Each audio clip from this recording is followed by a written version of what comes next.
Hey everyone, I'm Mike Lowe, and welcome back to our Nebraska Cornhusker Dynasty here in NCAA 14, of course using Revamped and many of the tools. If you missed the first episode, we went over a lot of the setup and a lot of the tools that I'm using, so be sure to go back and check that out. Also highlights from the week 1 game, an in-conference game against Northwestern, so go ahead and check that out. In this episode, we're going to be getting through probably 2 or 3 games.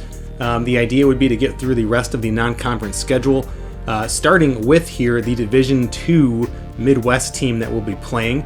But first, I want to say thanks again for checking out the channel, checking out various videos.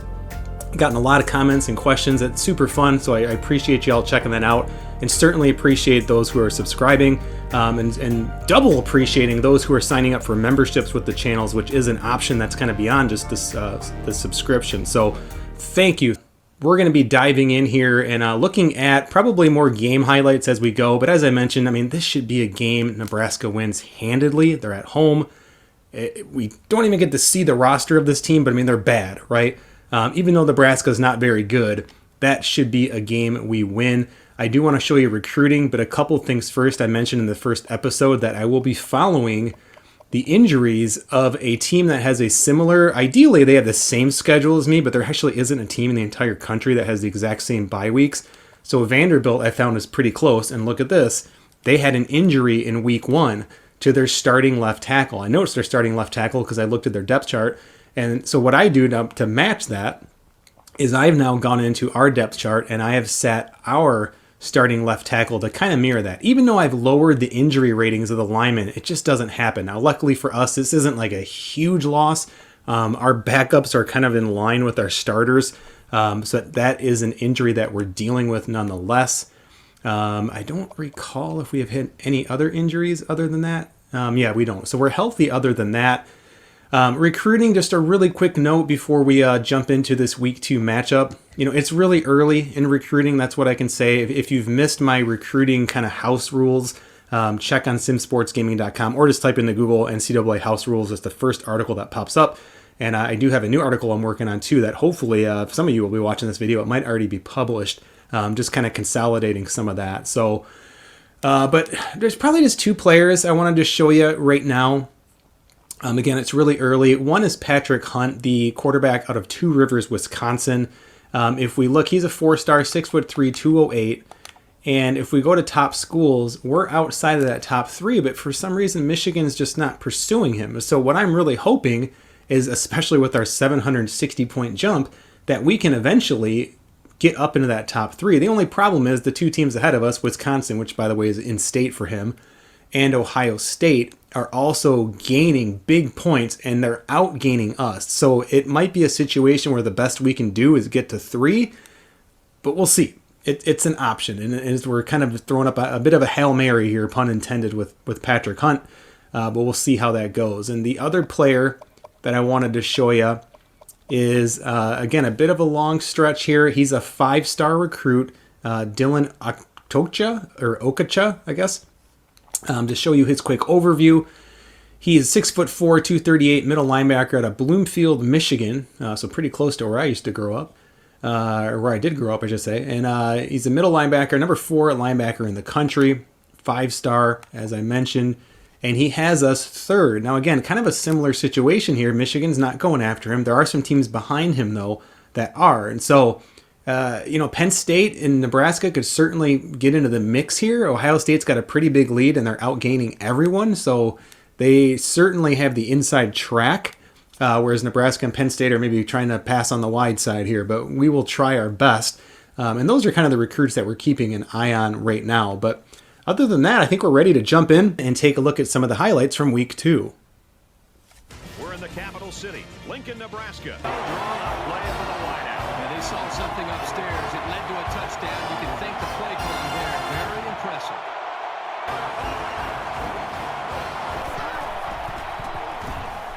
Now he's scrambling. Decides to take it himself, and he's got it. Touchdown.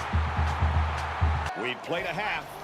The Cornhuskers lead 10-7. Bruce Davis, David Pollack here in the studio as always. to lend a little perspective to what just went down in the first 30 minutes. I'm a fan of seeing guys one-step rep, two-step squeeze, bring your feet, arrive with bad intentions. I don't want to take anything away from these defensive guys, David, but could this be that we're seeing a healthy dose of some pretty bad offense, too? It goes hand in hand, doesn't it, Reese? I mean, usually, sometimes, pretty good defense makes, average offenses look really, really bad. But, when you have a great defense and you can take something away, especially the strength of the other offense, and make them do things that they don't do exceptionally well. And, don't let them throw the fastball, make them throw the curve. You see great defenses be able to do that all the time. And that's when you can be ultra successful. You have to find ways to make people play, the game out of their comfort zone. Just about time to start the second half. What do you think Herbstreit's first point of analysis will be? I don't know, something to do with quarterback play, I'm sure. We always got to hear that stuff all the time. It's all about the quarterbacks. Brad and Kirk ready for the second half.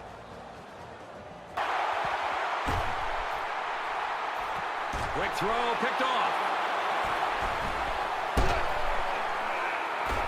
Got some open field.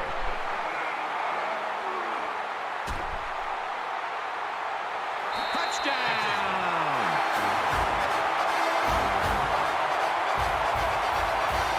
Great job here by the defender breaking on the ball and taking it to the house. Man, those pick sixes can really hurt an offense and have a lasting impact.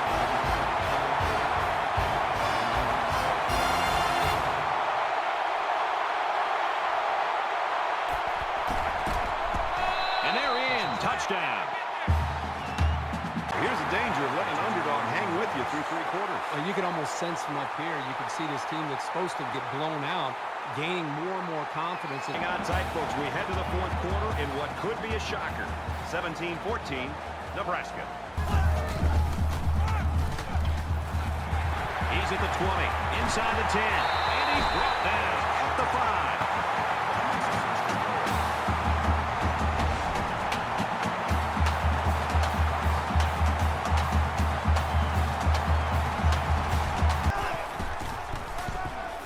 Touchdown, Cornhusker. Nebraska's defense has been a force to be reckoned with, especially in this game. Well, they've stepped up today. They just seem to be dialed into what this offense is trying to do. He flings it right. Leaps. Picked off. So the turnover will once again give the ball back to this offense. That's 2 interceptions today by this defense. Their coach has to be happy that they're forcing turnovers. Throws. And he got it. The 10. Touchdown. Big play.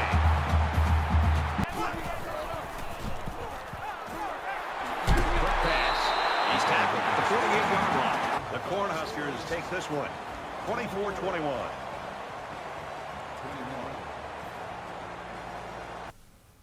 All right, well, here we are in week 3, but before we get into what's happening in week 3, let's talk about that really scary game against FCS, or Midwest. Yikes, 24-21 victory. It's a game that we almost lost at home.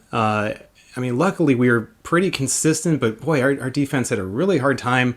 Our passing game had a hard time. Just a really, really weird game. They hung with us. They arguably outperformed us. They had more total offense. They were a little bit less efficient running the ball, but certainly more efficient passing the ball. They were better on third down. I love that these new playbooks and sliders and whatnot have the AI being more aggressive on fourth down. Really, really makes it challenging. But they turned the ball over, luckily. A couple interceptions for them. Otherwise, we could be looking at a totally different game. 465 yards offense at home against a Division II team is something that is very, very troublesome. We had some good performances. This was not one of them, unfortunately. Not a great day for Thompson here at quarterback, 48%, 1 touchdown, 14 of 29, no interceptions. Only sacked the one time, but yikes, just the passing game just not clicking. These sliders are very, very tough. The run game really bailed us out. Grant, really nice game. The freshman, Allen, nice game. And then getting some goal line carries, Irvin Jr. there. So again, really kept us alive. Receiving, that's not a whole lot to write home about. Still trying to get Palmer going here, who's our best receiver, and it's just not opening up just yet. Boy, the sliders really make it challenging. But as I continue to progress, I know some people will be, frustrated with these sliders right away. I'm a brand new head coach, right? I don't have any badges or quirks or whatever they're called. It's going to take some time to develop. I like the challenge. I like that I'm not, in the top 5 passing in the season so far. But yeah, overall, I mean, a couple interceptions there. Newsome, the safety with a big interception. And so, it's, like I said, not a pretty game, but hey, we got the win. It's hard to complain about that. Let's take a look here at the top 25 in week 3. There were a couple, not so much upsets, but there were some teams here that did lose. And you can see here, and if you want to see these a little bit slower, just go ahead and pause the video. But there were a couple losses. Oregon lost to number 1 Georgia, so again, not huge, but they did drop 6 spots, 6-12. If we scroll down, I think it was Utah also lost to now number 23 Florida, and who was unranked before, so they dropped 7 spots, 13 down to 21, and then Florida, Cincinnati, and Wake Forest have popped into the top 25. We're nowhere to be found, of course. Hopefully that will change. We'll see. We're still 2-0, so it certainly could be worse, but yikes, it could be a lot better too, right? Injury-wise, we do have another injury this time. Our starting outside linebacker, Luke Raymer, out for the season. He's a senior, so that's probably going to wrap up his career. He's from Lincoln, Nebraska, so a bit of a bummer there. But again, not a huge standout player. He was, rather easy to kind of, fill in the depth chart there. We have a similar player going in there. To take his spot, I think we just moved a few guys around is what we did in that particular depth chart. But here are what the linebackers are looking like. You got Tanner, the senior, at left outside, which is, to me, is kind of more like a run-stopping linebacker. Middle linebacker, also a guy who wants stopping the run, but I also want them to be able to cover the pass, right? I want them to be able to cover running backs out of the backfield, sometimes tight ends. You ideally want all your linebackers to cover, but to me, I see a lot of people neglecting the middle linebacker. Of like, oh, he's just a big, meathead. Just get him in there and he can stuff the run. But guess who covers the running back out of the backfield on most plays? It's your middle linebacker, right? So you really want to make sure you have someone that can hang with them. I like this guy a lot. Redshirt junior Nick Heinrich. He is an 84 speed, so he's a really nice fit there for me.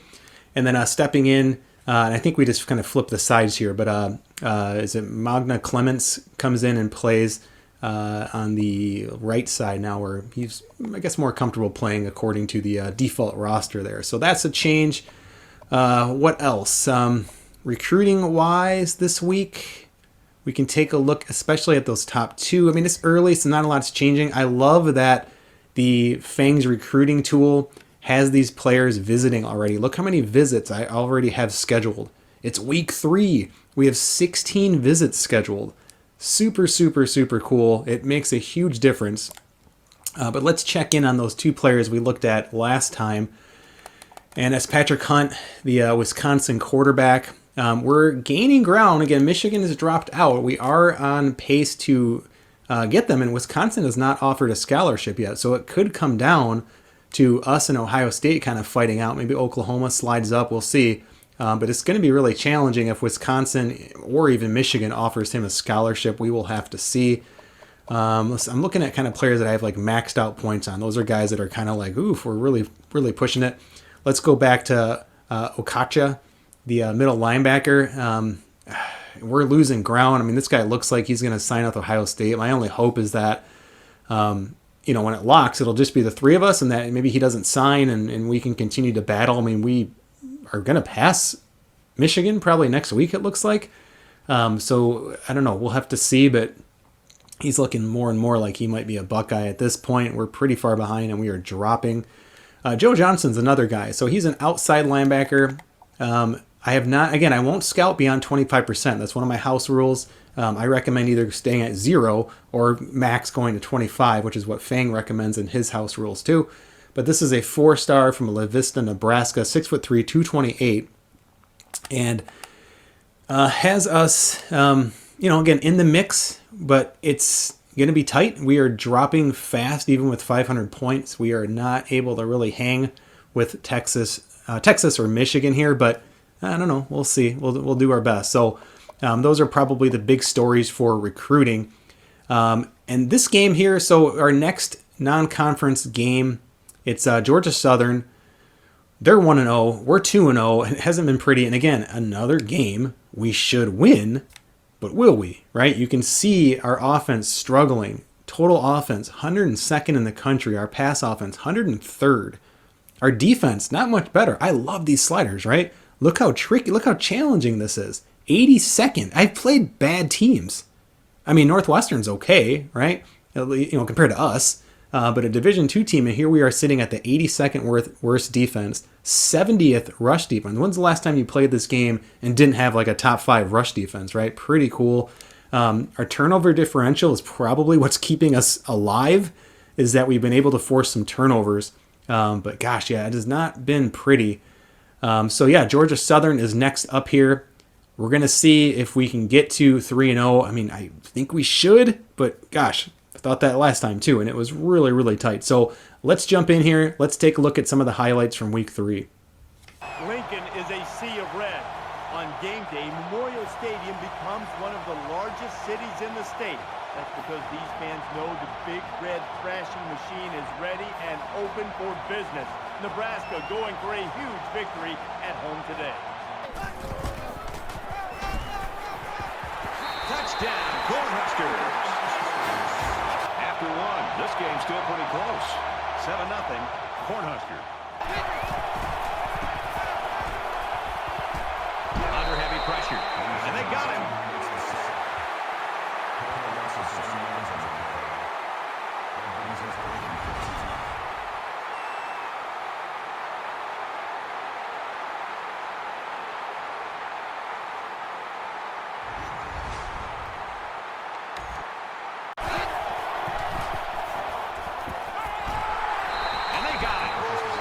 Defensive end in college football just pins his ears back and has, again, that extra instinct to know when to jump the snap count, when to take a chance on third down.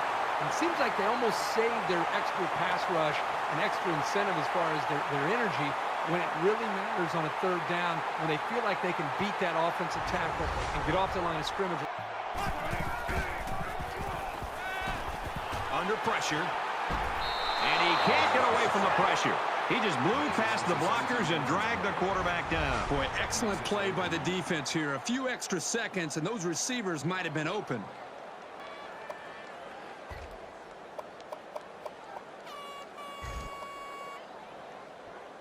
Fourth and long here after the sack.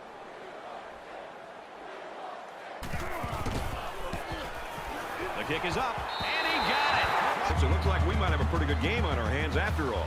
10-0. Nebraska.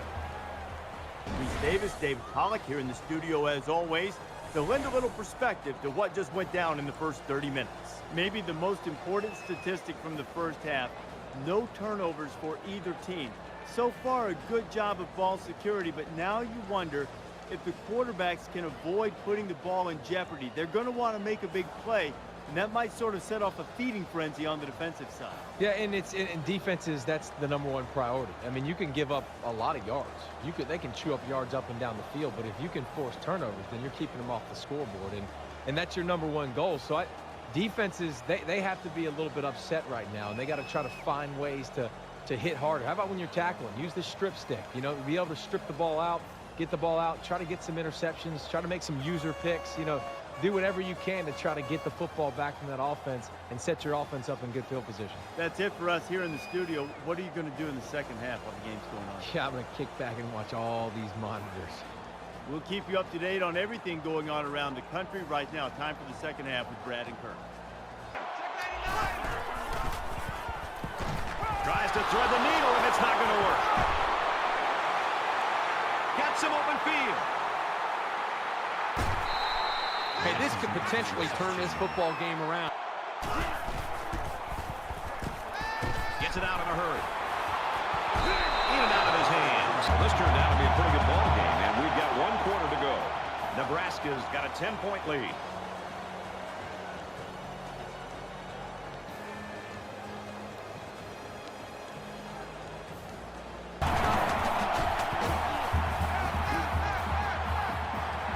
Strike to the receiver, touchdown.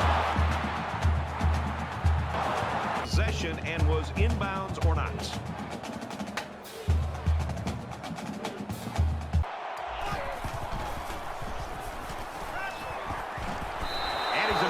tackle.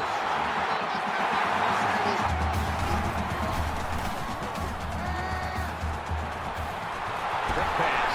And he's taken down at about the 17-yard line. The kick is up, and it's through the uprights. He's to the 40. He's at midfield. Ball is loose, fumble, and the ball-rocking safety scoops it up. And down he goes around the 34-yard line. He's on the run. And they make the stop around the 38-yard line. He gets it up, and he splits the uprights. Field with 5 wideouts. Got it. Complete. He's out of bounds.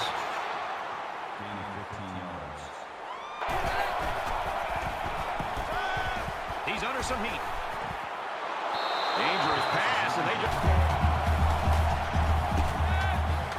finds his receiver. Touchdown.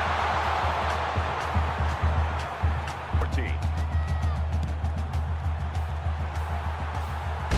They bring him down, and they bring him down hard on that one. What a great effort here. Not just by the return team to cover the onside kick. Old-time football today. Low-scoring defensive battle, and it's final. 16-14, Nebraska. Well, we are into week 4 now, but before we get into all of that, let's take a look at the post game here against Georgia Southern. It's another game that's not very pretty. Luckily, our defense held strong and probably bailed us out here a little bit. Fourth quarter, Georgia Southern really poured it on, scoring all 14 of their points. But we get by with a 16-14 win. Again, very similar to week 2. We're 3-0. We won, but it wasn't pretty, and I guess it doesn't matter too much. But again, in college football, it does kind of matter a little bit. But still, we'll take it. A team that's trying to kind of bounce back here, a program looking to bounce back in Nebraska. But total offense, 318 this week. They had better success on the ground than we did. They had arguably better success through the air, especially with the 2 scores. Third down is a big win for us, 8 of 14. Again, pretty solid numbers there. They were 2 for 2 on fourth down. That really kept some of those fourth quarter drives going. Both teams turned the ball over. We had an interception, and then we had actually a user strip fumble, which was pretty cool that you saw the highlight of there. Again, really, really important play. So again, just not huge. We're still not seeing penalties on sliders. I mean, it's just, there's really no way around this. Just kind of how the game works, unfortunately. But if we look at some player stats, again, an improvement for Thompson, I guess, from the previous week, but still really stale, just not doing a ton to, I guess, really help. I believe he was sacked, 4 times. So again, but 12.4 yards per attempt, or is that reception, per completion. So when the ball is getting out, I mean, they can be big plays. But yeah, just a lot of that inaccuracy early on is really tough to overcome until I improve my coach. Grant, again, nice game for him. There is a story going on with Grant that we'll need to talk about, but 13 carries, 81 yards, 10 for the freshman, Allen. So again, really powerful run game so far this season. That's been a huge need, really. I mean, we've absolutely needed it. Palmer had a nice day. So he finally has his first pretty nice game here, 78 yards, 15.6 average. You'd like to see a touchdown in there, but still a nice game for him. 4 catches, 35 yards, 4 and 55 for our tight end. Brown with a big 35-yard gain. So again, starting to open up, starting to find ways to kind of get that offense opened up a little bit, which is nice. On the defensive side, we had 3 sacks. So quarterback's definitely getting sacked in this game. And again, the fumble that was stripped by my user safety, which was a pretty cool play. Let's go ahead and take a look around at the top 25. A few teams moving around. Again, one of the tools that I use is the reset winners, which is already starting to pay dividends here. You can see, look at all these 2-0 teams. Look at these teams that really should be 2-0, right? We don't have any of these crazy upsets happening. Oregon bouncing back with a big win against Division II. So this is really, really nice to see. So Texas did lose. They dropped us 2 spots as they lose to number 9 Alabama. Again, scrolling down, we have a lot of teams doing okay. UCF falls from 18 to 25. They lost to Louisville. And I believe Kansas State, they dropped out of the top 25.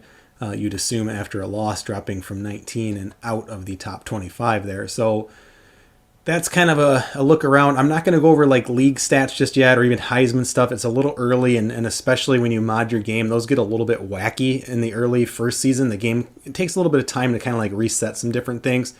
I mentioned we got to talk about Grant. We have a couple more injuries. Our starting running back, Anthony Grant, who's been really the only catalyst we've had on offense, is out for the season.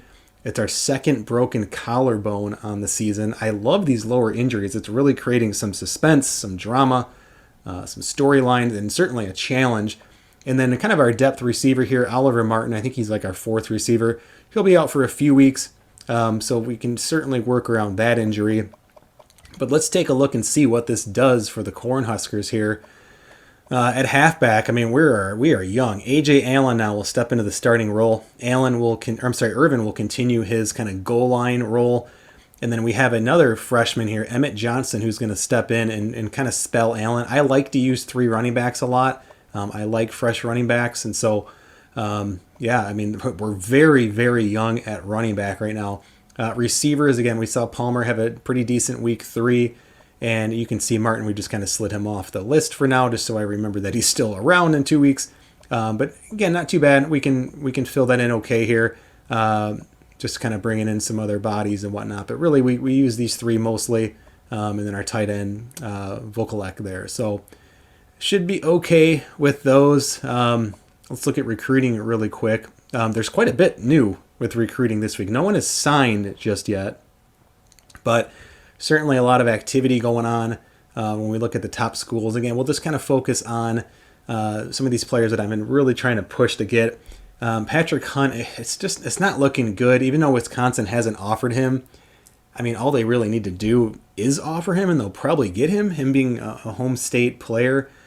There's an outside chance we can still sneak in, but even maxed, we're just not getting a ton of action right now with Patrick Hunt, but we're in the mix. We'll see how it goes. I mean, we are playing Oklahoma. They're on the list. Maybe we can make an impact on Patrick Hunt here if we have a nice game, and certainly a nice game through the air. MJ Coleman is a guy that I ended up scouting finally. He jumped up to an 80 overall, and so we've kind of taken a bit more aggressive approach with him. And it's looking pretty good so far because Auburn, for some reason or another, just isn't really pursuing him too heavily, so we could have a really nice tight end on our hands here. It's just 6'2", 221, so it could be more of like we could use him in a couple different roles there. He could even be a fullback, that kind of thing. But I'm fine with that. So again, he's a guy that we're keeping an eye on. Continuing on for guys that were kind of like in the 500 to kind of max out our points. We have defensive end Josh Ray. We look to be in pretty good shape with this, but Auburn is closing, even though they're not really pursuing him too much. He does seem to like Auburn. And Josh Ray is a 6'5", 236 out of South Howland, Illinois. He's a defensive end there, pass rusher. And again, a player we could definitely would have no problem adding. So he would be a really nice fit. We talked about Joe Johnson. Again, we're just not making a lot of headway there with against Texas or Michigan. We'll keep trying. It's probably futile at this point, but we'll keep trying. Trey McMillan and Rashad Buford are 2 corners now that we've gotten a little bit more aggressive with here as teams start to close in, especially Buford. He is really close to locking in, if not potentially signing with us. So maybe next week we have Rashad Buford signed, and he could be our first new Cornhusker of this recruiting class. McMillan, similar player at corner there. Colorado is kind of making a push for him too. So there is some action there, which is why I ended up increasing these guys' points quite a bit. Prospect overview, I believe they're both 4-star, 6'1" out of Santee, California. And then it's funny, I live about, 15 or 20 minutes from Santee, California right now. I'm just west of there. And I lived about 5 minutes away when I was a kid from Woodhaven, Michigan. So kind of bizarre. But anyway, so Rashad Buford there. Also 6'3", 206 corner. I mean, my goodness, this guy could almost play linebacker. And then I think that's it. The other news here, not a huge surprise, but Okacha has signed with Ohio State. We just never really got too close with him. I guess we did move up to second place, so yay, consolation prize there. But that's what recruiting's looking like. It's not a bad class. Just going to take a little time and hopefully some more wins to, draw some more interest. But it's going to be tough this week. We are at home again. Or are we? Maybe we're at, let's see, maybe we're at Oklahoma? I think we're home. Anyway, Lee Corso's picking Oklahoma. Their offense is going to be tough to stop. I mean, we're having trouble stopping Division II teams, so yikes. They have the 26th ranked offense, 22nd ranked pass offense. Their defense is even better, 21st and number 10 against the pass. This is a pretty bad matchup for us. So, of course, game plan's got to be to try and run the ball at these guys. That's probably if there is a weakness, maybe that's it. That might be the only thing they have that's a weakness right now that we can try and take advantage of. Real quick, because this is probably our first big game since that Northwestern game, let's take a look at the Oklahoma roster and just kind of see, again, if maybe our game plan makes sense. This is something I always recommend doing, especially if you're playing on a really hard setting. Just flipping through and just looking at players' overalls. If you want to look at different things, like sometimes awareness on players you might want to look at, like if they're a cornerback, a young corner, that kind of thing. You might be able to see, we're going to have our hands full with that tight end, by the way, but you might be able to see some weaknesses you can take advantage of.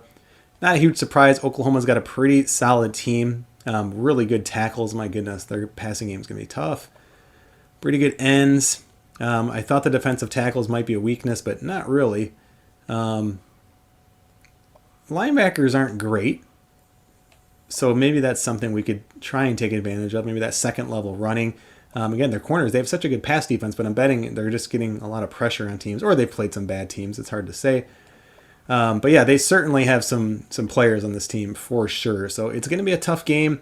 But boy, it'd be great to get out of this non-conference schedule at 4-0. But let's jump in and see how it goes. Hi, everybody. Reese Davis with you, bringing you the EA Sports NCAA Football 14 pregame show presented by Nissan. Innovation that excites. The Cornhuskers have not only put together a nice winning streak, they're starting to play at a much higher level, and they've energized their entire campus. Now the question is, will they be able to handle everybody on campus, patting them on the back, telling them how good they are, and telling them how they expect a big win in this one? And the fans are ready for this one. It's time for the Sooners versus the Huskers in this classic rivalry game. On play action, he sails it long. He caught it. Touchdown.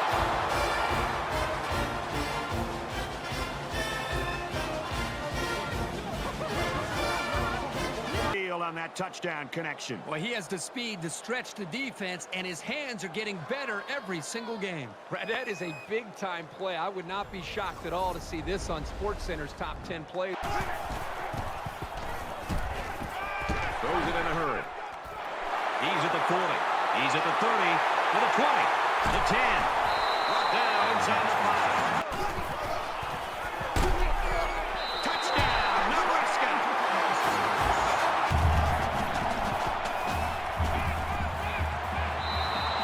Incomplete. And that wasn't the greatest pass in the world. Well, I don't know how anybody can.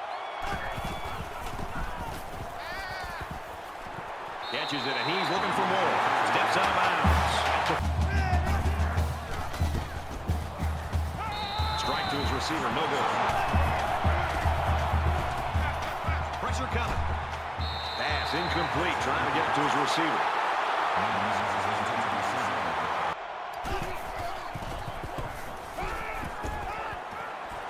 And a quick throw. They'll bring him down around the 45-yard line. And he's sacked.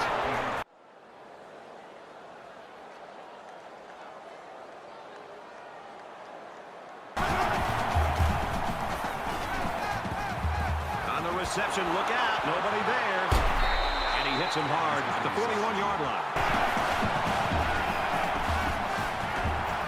With a quick throw. Caught with room to work.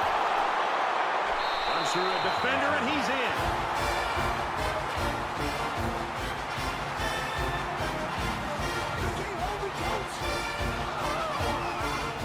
Perfectly designed play to the wide receiver, and it got him 6. You said it, Brad, and a good time to call it. I tip my hat to the offensive coordinator. They got great concentration from everyone to connect on that flag pattern.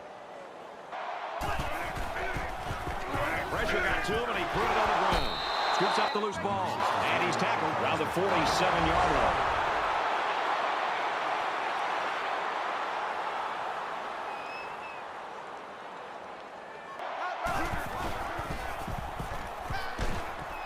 Makes the catch, and look out.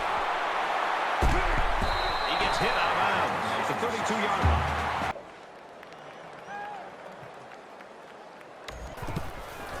It has the distance, and it's good. From the 8-yard line. He's finally tackled at the 40. Zips it to his receiver. Touchdown. Scrambling around. He's at midfield. He's knocked out of bounds at the 44. Catches it, and he's looking for more. Knocked out of bounds. They bring the quarterback down. Up for a very long field goal attempt. And they can make this a one-possession game with this kick right here. He gets it up, and he didn't get all of it. It falls short. And watch out, because they can return this. He's taken down at the 23. The Sooners in front by 11. Reese Davis and David Pollock here completely locked in on that first half. There is nothing, and I mean nothing, that is more important than turnovers. Now, so far, neither defense has been able to force one in this game, but you never know when that opportunity is going to come up. No, and people look at turnovers and they assume that it's luck a lot of times, but a lot of times it's preparation. It's being able to know that when certain teams line up like South Carolina back in 2002 in a certain formation where it's Tucson open stud, and they got 3 receivers to my side, and I know it's a rollout pass. As a defensive end, I widened my stance a little bit, came upfield, hit the quarterback as he was throwing it. Next thing you know, the ref signals his hands up in the air, and you get 6 points for it. So you can definitely be prepared, and that's how you force those turnovers. Throws over the middle. It's intercepted. Good job to pick that ball off. He did a great job at getting in that passing lane and coming away with the ball.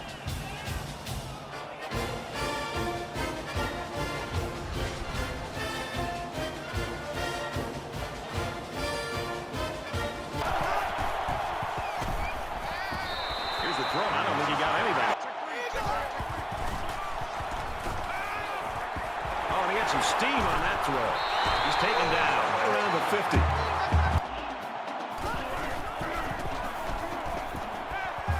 Deep ball, laying it out there. This one will fall incomplete.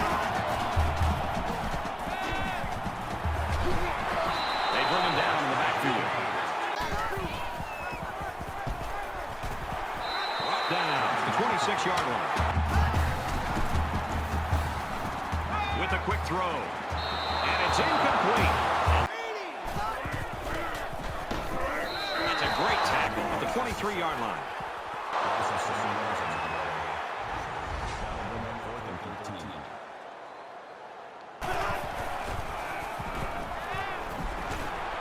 Quick throw, and he's got his receiver again. Touchdown, Sooners.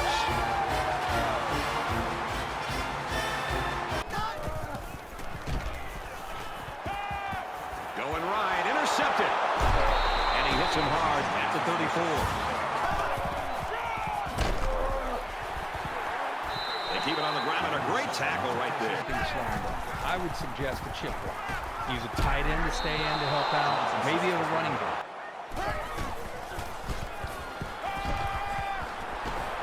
And he's taken down at the 40-yard.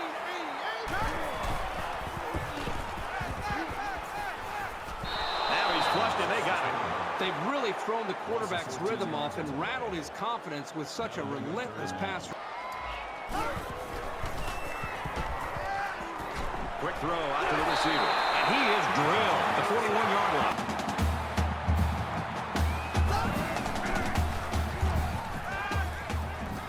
Throws it in a hurry. He's tackled in the open.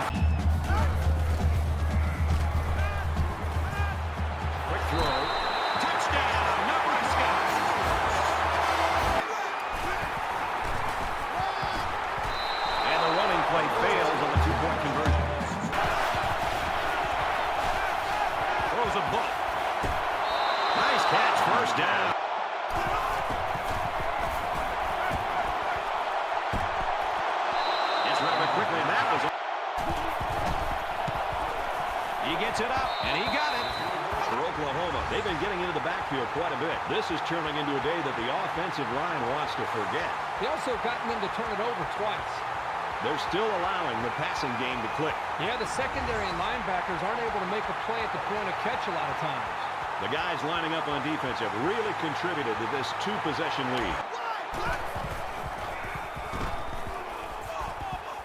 Quick pass. Loose football. And the ball-walking safety scoops it up. He sheds it.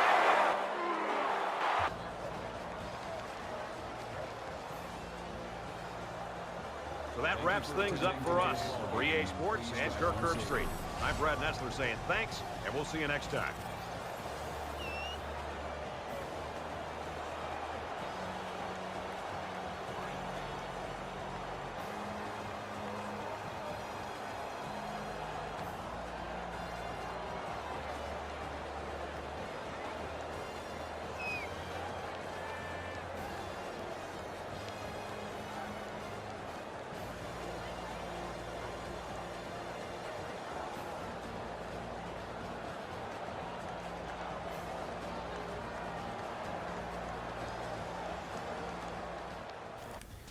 Oh, well, that was a tough loss, and I wanted to jump in right after the game here and just look at some of the stats. And it's a tough loss because it really felt like a game that we could have won, but you can't make those mistakes against a good team like Oklahoma, and we did. And a lot of those were my mistakes as a user defender. So anyway, let's take a look at some of the stats here. You can see, I mean, it was okay. Just second half got pretty stale for us. They were putting up a lot of points, especially in the first half, so I don't know. I mean, we were with them. Again, turnovers. Backup quarterback came in 2 different occasions, actually played more than our starting quarterback, and it's really hard to warm up one quarterback with these sliders and difficulty settings. It's very difficult to do it with 2, and we saw that, and it really, really showed. Oklahoma played well, too. I mean, their quarterback played really, really well. If you look at the team stats, so it feels like we really stuck with these guys. Okay, we had more total offense and first downs. Rushing, they had probably the advantage as far as carries to yardage and whatnot. Passing game, they were certainly more efficient, 20 of 27 for 4 touchdowns. We had probably a little bit more garbage passing yards at the end there. But third down conversions is another stat. I think that's quite telling.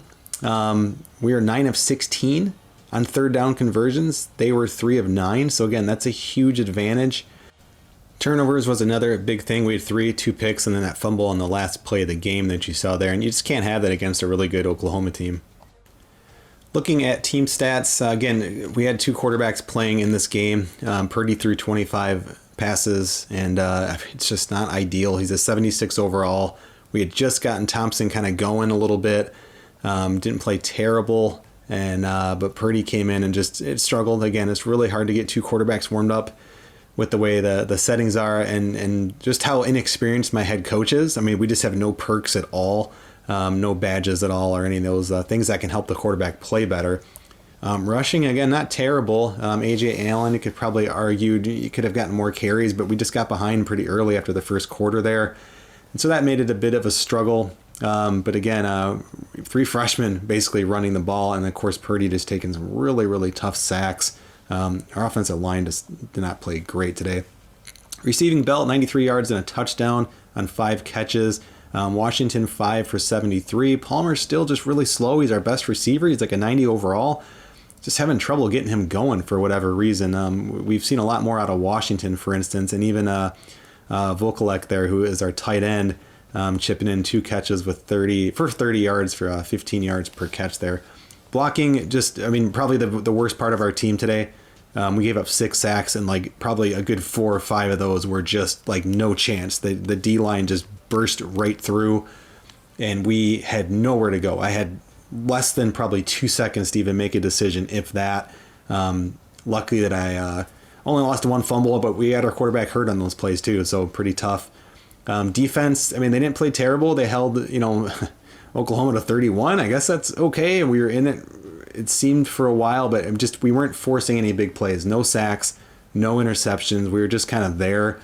We did force those third downs that we saw, but we really, especially in a day when the offense struggled, Could have used some plays from the defense. Gabriel was just really, really sharp. 20 of 27, as you see there. Player of the game, 4 touchdowns. And just would have been nice to see a little bit more out of the defense. Again, scrolling here, and you just don't see anything even popping up. But that is what it is, as they say. So again, Gabriel, just an outstanding game for him. 74%, 276, 4 touchdowns, averaged 13.8 per attempt. Very, very impressive. Their run game, solid.